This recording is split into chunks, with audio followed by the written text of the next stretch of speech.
مرنے والے کے لیے دعائے مغفرت کے طور پر پڑھی جانے والی نماز کیا ہمارے پیارے نبی حضرت محمد صلی اللہ علیہ وآلہ وسلم پر پڑھی گئی؟ کیا حضور اکرم کو نماز جنازہ یعنی دعائے مغفرت کی ضرورت تھی؟ اگر ان کی نماز جنازہ پڑھی گئی تو کون اس کا امام تھا؟ حضور علیہ الصلوۃ والسلام کو غسل کس نے دیا اور کفن کس نے پہنایا؟ حضور اکرم کی قبر اطہر کہاں بنائی گئی اور یہ فیصلہ کس نے کیا؟ پیارے دوستو، رسول اکرم کو آپ کی زندگی کے آخری ایام میں آپ کی وفات کی خبر دے دی گئی تھی۔ بہت سے اشارے آپ کو دیے گئے، جیسے کہ حجۃ الوداع کے موقع پر دین مکمل ہونے کی آیت نازل ہوئی، جس میں تکمیل دین کی خبر دی گئی کہ آج آپ کا دین مکمل کر دیا گیا۔ تکمیل دین کا معنی ہے کہ وہ مشن جو آپ کو سونپا گیا تھا وہ پورا ہو چکا، اور جب مشن پورا ہو جائے تو بھیجنے والا اپنے نمائندے کو واپس بلا لیتا ہے۔ اس میں بھی ایک اطلاع چھپی تھی، بلکہ اس سے قبل قرآن پاک کی ایک سورہ نازل ہوئی، یعنی سورہ نصر۔ جب اللہ کی مدد آ جائے گی، آپ دیکھیں گے کہ لوگ اس دین میں جوک در جوک داخل ہو رہے ہیں۔ اس میں بھی اشارہ ہے کہ رسول اکرم صلی اللہ علیہ وآلہ وسلم کی وفات کی طرف اللہ کی مدد کا آنا، مکہ کا فتح ہو جانا، قبیلوں اور قوموں کے راستے ہموار ہو جانا۔ 9 ہجری یہ عام الوفود تھا۔ ہر جگہ سے وفود نبی اکرم کے پاس آتے اور اسلام قبول کرتے جاتے۔ جوک در جوک لوگوں نے اسلام قبول کیا۔ رسول اکرم صلی اللہ علیہ وآلہ وسلم نے اس خبر کو اپنی وفات کا ہی پیغام سمجھا۔ آگے حکم دیا، جب آپ یہ سب کچھ دیکھ چکے ہوں، یعنی فتح مکہ، اللہ کی نصرت اور لوگوں کا کثرت سے اسلام قبول کرنا، پھر آپ ایک کام شروع کر دیں کہ اپنے رب کی تسبیح بیان کریں اور اس کی حمد بیان کریں اور استغفار بھی کریں۔ اس سورہ کے نزول کے بعد رسول اللہ کثرت سے استغفار کرنے لگے۔ یا اللہ، تو پاک ہے ہر عیب سے، اور تیری ہی تعریف کے ساتھ میں جڑا ہوں، اور یہ سب کچھ تیری ہی تعریف کے ساتھ ہے۔ اے اللہ، مجھے معاف فرما دے۔ یعنی کثرت سے آپ نے یہ الفاظ کہنا شروع کر دیے اور کثرت سے استغفار شروع کی۔ حالانکہ اس سے قبل بھی آپ کثرت سے ہی استغفار کیا کرتے تھے۔ صحیح مسلم کی حدیث ہے کہ حضور نے فرمایا، میں اپنے دل پر کبھی کبھی غبار محسوس کرتا ہوں، اور میں تو دن میں 100 بار استغفار کرتا ہوں۔ پھر آپ اندازہ کیجئے کہ اس کے بعد نبی کی کثرت استغفار کا کیا عالم ہوگا۔ اس سے یہ بات نکلتی ہے کہ ایک انسان اپنی عمر کے آخری حصے میں کثرت سے استغفار کیا کرے۔ یہ رسول اکرم کی طرف سے اپنے سفر آخرت کی تیاری تھی۔ تیاری آپ نے اور بھی کی، جو 10 ہجری کا رمضان کا مہینہ ہے۔ یہ سوچ کر کہ یہ آخری رمضان ہو سکتا ہے اور بابرکت مہینہ ہے، نبی کریم نے 20 دن کا اعتکاف فرمایا۔ عام طور پر آپ کا معمول 10 دن کا اعتکاف تھا۔ اسی رمضان میں جبریل امین نے 2 دفعہ قرآن کا دور کیا تھا، اسے بھی آپ نے اپنی وفات کا اشارہ قرار دیا، اور 2 دفعہ قرآن پاک کا دور کرنا، حالانکہ ہر رمضان میں وہ آتے تھے اور ایک بار دور کیا کرتے، اس بار 2 دفعہ دور کیا گیا۔ رسول کریم نے اپنی وفات کی خبر اشاروں، کناروں میں اور بعض اوقات صراحت سے اپنے صحابہ کو بھی دی، جیسا کہ 10 ہجری میں آپ نے ایک بعثت فرمائی اور حضرت معاذ بن جبل کو آپ نے یمن بھیجا۔ جب وہ سوار ہو چکے تو نبی کریم ان کے ساتھ پیدل چلنا شروع ہو گئے، اور آپ نے فرمایا، اے معاذ، شاید اسی سال کے بعد تم مجھ سے نہ مل سکو۔ اے معاذ، ممکن ہے اب کی بار اگر تم مدینے آؤ تو تمہارا گزر میری اس مسجد اور قبر کے پاس سے ہو۔ حضرت معاذ پر تو ایک سناٹا طاری ہو گیا، مگر چونکہ یہ دعوت کا مشن تھا جو آپ کو سونپا گیا، آپ کتنے بوجھل دل کے ساتھ روانہ ہوئے ہوں گے۔ حجۃ الوداع کے موقع پر رسول اللہ نے اعلان فرمایا تھا، لوگو مجھ سے حج کا طریقہ سیکھ لو، مناسک حج مجھ سے دیکھ کر سمجھ لو اور سیکھ لو کہ شاید اس سال کے بعد مجھے تمہارے ساتھ حج کرنے کا موقع نہ ملے۔ 26 سفر کی بات ہے کہ رسول اکرم ایک جنازے سے واپس آئے۔ وہ صحابی کا جنازہ پڑا گیا اور اس کو دفن کیا گیا تو آپ کو شدید سر کا درد لاحق ہوا۔ اس کو حضرت ابن مسعود اس طرح بیان فرماتے ہیں کہ میں نبی کریم کے پاس گیا، میں نے محسوس کیا کہ آپ سے بڑی تپش محسوس ہو رہی ہے، حالانکہ فاصلے پر بیٹھا تھا۔ میں نے عرض کیا، یا رسول اللہ، اے اللہ کے رسول، آپ کو تو بخار ہے۔ فرمایا، ہاں، مجھے تمہارے 2 آدمیوں کے برابر بخار ہوتا ہے۔ جب بھی بخار ہوتا ہے ایک عام شخص سے 2 گنا بخار ہوتا ہے، اور اللہ رب العزت اس بخار کے ذریعے بھی ہمارے اجر کو بڑھاتا ہے۔ حضور نے فرمایا کسی مومن کو اگر بخار چڑھ جائے تو یہ اس کی جہنم کی آگ کا حصہ ہوتا ہے۔ یہ رسول اکرم کے مرض کی ابتدا ہے۔ 29 سفر کو آپ صلی اللہ علیہ وآلہ وسلم کو شدید بخار لاحق ہوا، مگر آپ دین کا کام اور دعوت کے امور انجام دیتے رہے، مسجد میں جا کر نمازیں بھی پڑھاتے رہے، حتیٰ کہ جمعرات آ گئی۔ آپ کی وفات سے 5 دن قبل آپ کا مرض شدت اختیار کر گیا۔ نبی کریم جمعرات کے دن مغرب تک نمازیں ادا کرتے رہے اور مغرب کی جماعت آپ نے کروائی۔ اس کے بعد مرض و نکاہت کے سبب اس کے بعد رسول اللہ جماعت کے لیے تشریف نہ لا سکے، حتیٰ کہ اپنے رب سے جا ملے۔ مغرب کی نماز پڑھانے کے بعد آپ گھر تشریف لے گئے اور آپ پر ایک غشی سی طاری ہو گئی۔ تھوڑا سا ہوش آیا تو پوچھا، کیا لوگوں نے عشاء کی نماز پڑھ لی؟ جمعرات کا دن تھا اور پیر کے دن آپ کا انتقال ہوا۔ یہ آپ کی وفات سے 5 دن قبل کی بات ہے۔ اس دوران رسول اللہ صرف 2 موقعوں پر مسجد تشریف لے گئے خطبہ ارشاد فرمانے کے لیے۔ ایک موقع پر آپ نے ارشاد فرمایا کہ 7 مختلف کنووں کے مشکیزیں بھر کر لے آؤ جن کے تسمے نہ کھولے گئے ہوں، یعنی 7 مختلف کنووں کا پانی ہو اور مشکیزیں بھرے ہوئے ہوں اور مشکیزوں کو بھر کر کھولا نہ گیا ہو، اور مجھے ان 7 مشکیزوں سے غسل دو، تسمے کھولے نہ گئے ہوں، کیونکہ اس میں ایسے پانی سے غسل کروں جن کو انسانی ہاتھوں نے نہ چھوا ہو، اور بالکل وہ میرے پروردگار کا پاکیزہ اور صاف پانی ہو۔ یہ پیغمبر کی نفاست تباہ ہے کہ اس مرض میں اس نفاست کی طرف میلان، اور پھر یہ بھی ہو سکتا ہے کہ یہ مرض آخری ہو اور پروردگار سے ملاقات کی نوبت آ جائے، بالکل پاک صاف ہو کر اپنے رب سے جا ملوں۔ جب غسل کرایا گیا تو کچھ نکاہت آپ کو محسوس ہوئی۔ رسول اللہ صلی اللہ علیہ وآلہ وسلم نے فرمایا، مجھے مسجد میں لے جاؤ۔ وہاں آپ نے خطبہ دیا، اور دوسری دفعہ خطبہ ارشاد اس دن فرمایا کہ جس دن ان سارے صحابہ مسجد میں جمع ہیں جنہیں پیارا محبوب نظر نہیں آ رہا اور وہ مسجد میں بیٹھ کر رو رہے ہیں۔ حضرت عباس پاس سے گزرے اور نبی کو خبر دی کہ انصار صحابہ مسجد میں جمع ہیں اور سب کے سب رو رہے ہیں۔ آپ نے ارشاد فرمایا، مجھے سہارا دو اور مسجد میں لے جاؤ۔ حضرت عباس فرماتے ہیں کہ رسول اللہ تشریف لائے، آپ کے سر پر سرخ پٹی لپٹی ہوئی تھی، آپ ممبر پر چڑھے، اور یہ آخری بار آپ صلی اللہ علیہ وآلہ وسلم ممبر پر چڑھے تھے۔ اس کے بعد نبی کو ممبر پر کبھی نہیں دیکھا گیا، اور آپ نے یہ بات ارشاد فرمائی، تمہیں اپنے ان سارے صحابہ کے بارے میں وصیت کرنے آیا ہوں۔ یہ میرے دل کے ساتھی تھے اور میرے رازدان، یہ میرے بالکل اندر کے ساتھی تھے۔ جو ان کے فرائض تھے وہ انہوں نے پورے کر دیے، حقوق کبھی نہیں مانگے، دنیا کا سوال کبھی نہیں کیا۔ میں تمہیں وصیت کرنے آیا ہوں کہ میرے بعد ان سارے صحابہ کا خیال رکھنا اور ان پر زیادتی نہ کرنا۔ یہ بات آپ نے ارشاد فرمائی اور پھر دوبارہ اپنے گھر تشریف لے گئے۔ یہ مرض الموت کے دوران آپ دوبارہ تشریف لائے تھے، حتیٰ کہ پھر 12 ربیع الاول آ گئی، پیر کا دن۔ متفقہ طور پر پیر کے دن 12 ربیع الاول کو ہی آپ صلی اللہ علیہ وآلہ وسلم کا انتقال ہوا۔ 12 ربیع الاول فجر کی نماز کے وقت نماز ہو رہی تھی کہ رسول اللہ صلی اللہ علیہ وآلہ وسلم اپنے گھر کے دروازے کا پردہ ہٹایا اور مسجد کی طرف جھانکا۔ صحابہ کرام کی ایک نظر آپ کے گھر کی طرف ہوتی ہے کہ نبی اب آئیں گے، اب آئیں گے۔ اشتیاق تھا اور ایک رنج و الم کی کیفیت تھی۔ انس بن مالک کا بیان ہے کہ میری نظر پردے پر پڑی، میرے پیغمبر کا مسکراتا چہرہ دکھائی دیا، لگتا تھا کہ آپ کا چہرہ قرآن پاک کا ایک ورقہ ہے۔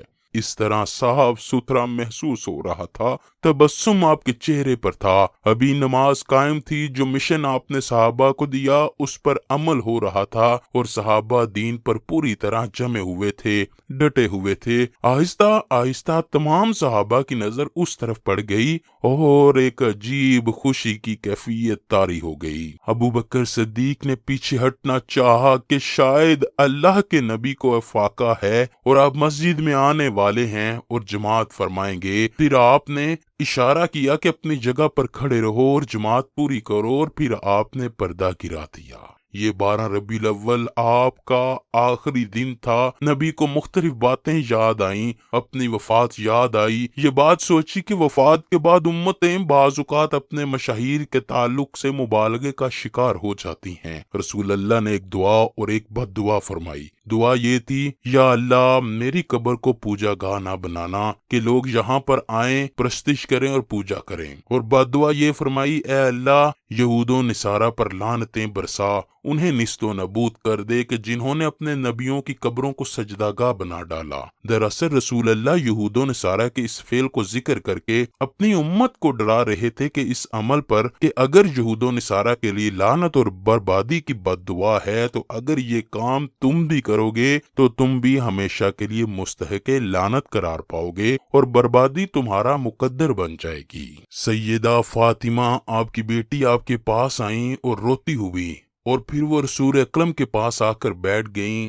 آپ نے 2 سرگوشیاں فرمائی، 2 رازداری کی باتیں کہیں۔ فاطمہ پہلی بات سن کر رو پڑی اور دوسری بات سن کر ہنس پڑی۔ میں نے پوچھا، اے فاطمہ رسول اللہ نے کیا رازداری فرمائی ہے؟ عرض کیا، اللہ کے نبی کا راز ہے، میں کیسے افشا کروں؟ پھر نبی کی وفات کے بعد خبر دی کہ پہلی بات یہ کہی تھی کہ میری فراق و جدائی کا وقت آن پہنچا ہے، فاطمہ تم میرے گھر والوں میں سب سے پہلے مجھ سے ملو گی۔ وفات کی خبر سن کر میں رو پڑی۔ پھر رسول اللہ نے فرمایا، کیا تم اس بات پہ راضی نہیں کہ تم تمام جنتی عورتوں کی سردار ہو یا مومن عورتوں کی سردار ہوگی؟ اس سے مجھے خوشی و مسرت ہوئی اور میں ہنس پڑی۔ پھر نبی پر وہ سکرات الموت طاری ہو گئی اور موت کی فضا اور جو ایک عالم ہوتا ہے انتقال کے وقت، وہ کیفیت پیغمبر پر طاری ہوئی۔ آپ نے چادر لے رکھی تھی، کبھی چادر چہرے پہ کرتے، دم گھٹتا تو ہٹا لیتے۔ پانی سے بھرا ہوا پیالہ آپ کے پہلو میں رکھا تھا، انگلیوں کو تر کر کے اسے اپنے چہرے پر لگاتے اور فرماتے، موت کی کچھ غشیاں اور بے ہوشیاں ہوتی ہیں اور موت کی کچھ تکلیفیں ہوتی ہیں۔ حضرت سیدہ فاطمہ یہ منظر دیکھ کر برداشت نہ کر سکی اور کہنے لگی، ہائے میرے باپا کی تکلیف۔ رسول اللہ نے فرمایا، آج کے بعد تیرے باپ پر کوئی تکلیف نہیں آئے گی۔ دوستو یقیناً ذہن میں وہ ساری تکلیفیں آئی ہوں گی کہ جو 23 سالہ دور میں آپ پر گزری۔ زبان حال پر یقیناً یہ باتیں ہوں گی کہ کیا کیا تکلیفیں نہیں سہی۔ یتیم پیدا ہوا، 6 سال کی عمر میں والد فوت ہو گئے، دادا نے کفالت کی، 8 سال کی عمر میں اکیلا چھوڑ کر چلے گئے، ابو طالب نے کفالت کی، جب نبوت کا سلسلہ عطا ہوا تو وہ میرے لیے ڈال بنے۔ یہ 10 نبوت کی بات ہے کہ ابو طالب بھی فوت ہوئے۔ گھر میں مواسات کرنے والی، ہمدردی کرنے والی میری بیوی خدیجہ 3 دن بعد فوت ہوئی، جو میرے دکھ درد کی ساتھی تھی، وہ بھی انتقال کر گئیں۔ اللہ پاک نے اولادیں دی، عبداللہ، قاسم اور ابراہیم، تینوں بچے بچپن میں فوت ہوئے، صرف ایک فاطمہ باقی تھیں کہ یہ سارے صدمے آپ نے سہے اور کفار قریش کی طرف سے تکالیف، مقاطع، شیب ابی طالب کی 3 سال، وہ ایک محصور ایام آپ نے گزارے، قید کے دن آپ نے گزارے، پھر راستے میں کانٹے بچھائے گئے، کبھی گھڑے کھودے گئے اور طائف کی وادی میں اتنے پتھر مارے گئے کہ آپ کا چہرہ جس طرف تھا اسی طرف آپ بھاگ پڑے اور فرشتے یہ منظر برداشت نہ کر سکے، اور جب آپ کہیں رکے تو آپ کو ہوش آئی تو فرشتوں نے بادل کا سایہ کیا تھا، اے محمد ہمیں حکم دیں، اس قوم کو 2 پہاڑوں کے بیچ میں ہم پیس کے رکھ دیں۔ مگر آپ نے فرمایا، مجھے اللہ نے رحمت بنا کے بیچا ہے، لعنت بنا کر نہیں۔ آپ نے ہدایت کی دعا کی، جنگ احد میں دندان مبارک شہید ہوئے اور پھر آپ کا سر انور زخمی ہوا، چہرے پر گہرا زخم آیا، ایک گھاٹی میں نڈال ہو کر آپ گر گئے، کیا کیا تکلیفیں نہ سہیں، اور پھر نفسیاتی صدمے کہ یہ اس قوم نے آپ کو مجنون تک کہا، شاعر کہا، ساحر کہا، اللہ اکبر، آپ کے سامنے آپ کے ساتھیوں کو شہید کیا گیا۔ یہ تکلیفیں یقیناً آپ کے ذہن میں گھومتی ہوں گی، مگر نبی تکلیفوں کا ذکر نہیں کرتا۔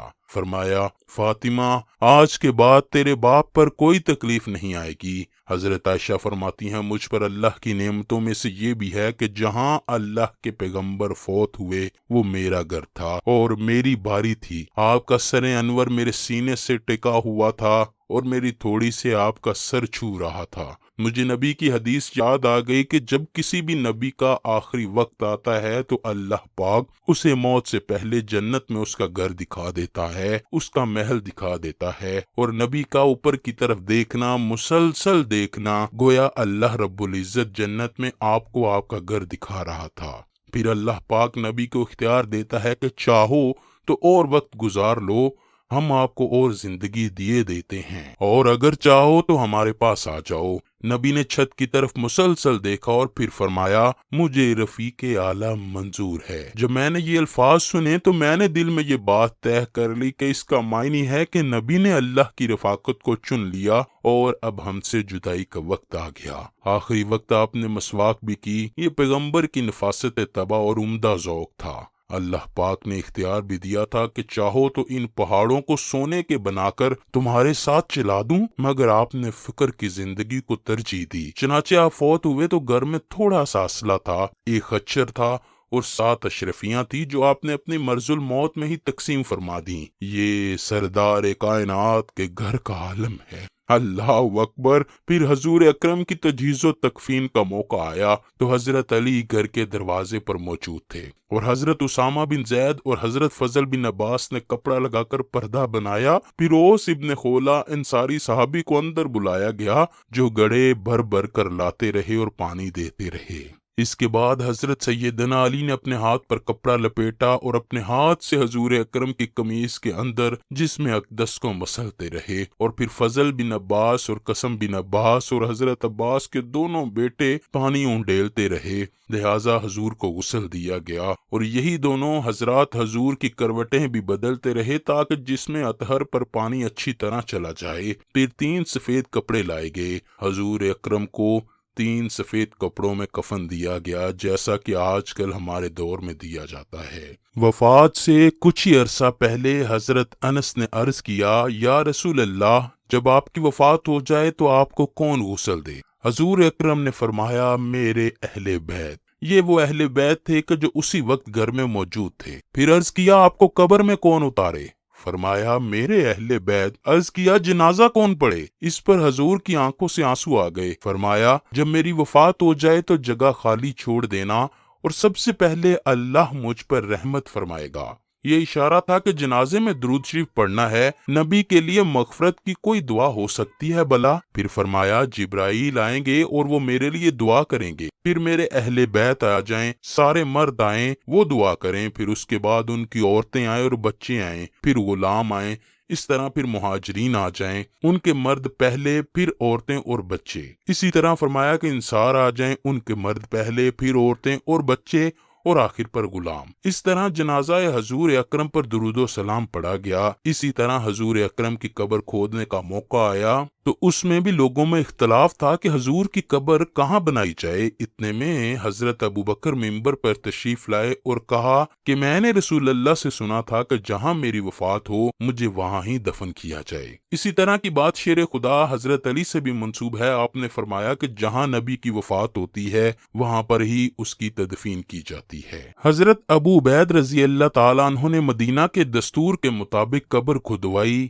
جہاں پر پہلے گڑھا کھودا گیا اور اس کے ساتھ بغل کھودی گئی، اس میں حضور اکرم کو رکھنا تھا۔ جنازہ یوں ہوا کہ حضرت سیدنا علی آپ کے حجرہ انور میں داخل ہوئے اور فرمایا حضور زندہ تھے تو سب کے امام تھے، وفات پا گئے تو بھی سب کے امام ہیں، ان کا کوئی امام نہیں، لہٰذا سب ایک قطار میں کھڑے ہوتے ہیں، آپ پر درود پڑھتے ہیں، دعا کرتے ہیں اور چلے جاتے ہیں۔ پھر مرد آتے ہیں، عورتیں آتی ہیں، بچے اور غلام آتے ہیں، درود پڑھتے ہیں، چلے جاتے ہیں۔ حضرت عباس سے روایت ہے کہ انہوں نے کہا جب حضور اکرم صلی اللہ علیہ وآلہ وسلم وفات پا گئے تو مردوں کو داخل کیا تو انہوں نے بغیر امام کے اکیلے اکیلے صلاۃ و سلام پڑھا، پھر عورتوں کو داخل کیا تو انہوں نے بھی آپ پر صلاۃ و سلام پڑھا، پھر بچوں کو داخل کیا گیا تو انہوں نے بھی حضور اکرم پر صلاۃ و سلام پڑھا، پھر غلاموں کو داخل کیا گیا تو انہوں نے بھی حضور نبی کریم پہ صلاۃ و سلام پڑھا۔ ایسے اکیلے اکیلے کسی نے بھی رسول اللہ کی امامت نہ کروائی۔ اس لیے جو اللہ اور اس کے فرشتے ازل سے حضور نبی کریم پر درود و سلام بھیج رہے ہیں،